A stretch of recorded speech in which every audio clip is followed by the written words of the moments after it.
ഫെവിക്കോൾ കൊണ്ടുള്ള നല്ലൊരു ടിപ്പാണ് കേട്ടോ. നമ്മൾ എന്തിൻ്റെയെങ്കിലുമൊക്കെ ഒരു അടപ്പ് എടുക്കുക, കുറച്ച് വലുതാണെങ്കിലും ചെറുതാണെങ്കിലും എടുക്കുക കേട്ടോ. ഞാൻ ഒരു മീഡിയം സൈസുള്ള ഒരു കുപ്പിയുടെ അടപ്പാണ് കേട്ടോ ഞാൻ എടുത്തിരിക്കുന്നത്.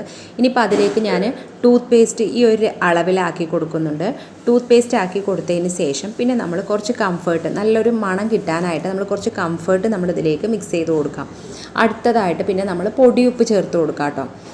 പൊടിയുപ്പും കൂടെ ചേർത്ത് കൊടുത്തതിന് ശേഷം ഇതിൽ മെയിൻ ഇൻഗ്രീഡിയൻസ് എന്താണെന്ന് വെച്ചാൽ ഫെവിക്കോൾ. നമ്മൾ പേപ്പറുകളും തുണിയൊക്കെ ഒട്ടിക്കാനായിട്ട് യൂസ് ചെയ്യുന്ന ഫെവിക്കോൾ ഉണ്ടല്ലോ, ആ ഒരു ഫെവിക്കോൾ നമ്മളിതിലേക്ക് കുറച്ച് ഇതുപോലെ ഒരു അളവ് പറയുകയാണെങ്കിൽ ഒരു ടേബിൾ സ്പൂണോളമൊക്കെ നമ്മൾ അതും കൂടെ ചേർത്ത് കൊടുത്തിട്ട് ഇത് നന്നായി ഒന്ന് നമ്മൾ യൂസ് ചെയ്യാത്ത എന്തെങ്കിലും ഒരു സ്റ്റിക്ക് എന്തെങ്കിലും ഉണ്ടെന്നുണ്ടെങ്കിൽ അത് യൂസ് ചെയ്തിട്ട് നന്നായി ഒന്ന് മിക്സ് ചെയ്ത് കൊടുക്കുക കേട്ടോ. മിക്സ് ചെയ്ത് കൊടുത്തതിന് ശേഷം നമ്മളിത് ഹാങ് ചെയ്ത് വെക്കണം എന്നുണ്ടെങ്കിൽ ചെറിയൊരു ചരട്, അതായത് ഒരു നൂല് ഞാൻ ഇതുപോലെ ഒന്ന് ആക്കി കൊടുക്കുന്നുണ്ട്.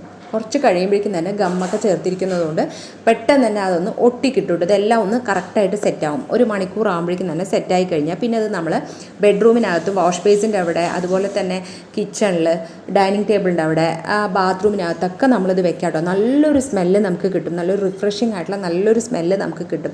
ഇത് നമ്മളിതുപോലെ വല്ലതും ഹാങ് ചെയ്യാനുള്ളത് ഉണ്ടെന്നുണ്ടെങ്കിൽ നമ്മൾ ഹാങ് ചെയ്ത് വെച്ചാലും മതിയാവും കേട്ടോ. നമ്മൾ റൂം ഫ്രഷ്നറൊക്കെ നമ്മൾ വാങ്ങാറുണ്ടല്ലോ. അപ്പോൾ ഇതുപോലൊന്ന് നമ്മൾ ഉണ്ടാക്കുകയാണെന്നുണ്ടെങ്കിൽ നമുക്ക് അങ്ങനെ പൈസ കൊടുത്ത് വാങ്ങിക്കേണ്ട ആവശ്യം വരില്ല കേട്ടോ. അപ്പോൾ നിങ്ങൾ ഇതുപോലെ ഒന്ന് ട്രൈ ചെയ്ത് നോക്കുക.